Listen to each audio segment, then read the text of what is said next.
33-ші есеп. Аялдамада автобустан 11 жолаушы түсіп қалды, сосын 7 жаңа жолаушы кірді. Екінші аялдамада 3 жолаушы шығып, 9 жолаушы кірді. Егер автобуста енді 37 жолаушы болса, бастапқыда неше жолаушы болған? Біз бастапқыда болған жолаушылардың санын x деп белгілейік. Ендеше басында x болды, одан кейін 11-і түсіп қалды, тағы 7 жолаушы кірді, екінші аялдамада 3 жолаушы түсті және 9 жолаушы кірді. Содан кейін 37 болды дейді. Яғни біз осындай теңдеу құрастыра аламыз. Енді қарайық.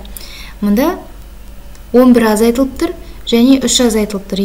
Егер біз бір саннан 11-ді азайтып және 3-ті азайтсақ, біз оны бірден 14-ті азайтамыз деп жаза аламыз. Және плюс 7 плюс 9 ол дегеніміз қосу 16 деп жаза аламыз. Тең 37-ге.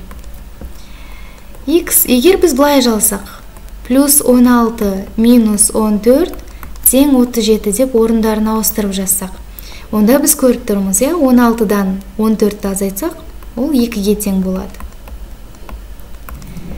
X тең, мынау 2 мұнда қосылып тұр, оны теңдіктің арғы жағына азайту қылып апарамыз. 37 азайтылған 2. Сонда бастапқыда бізде 35 жолаушы болған екен. Нұсқалардың ішінде Д нұсқасы дұрыс.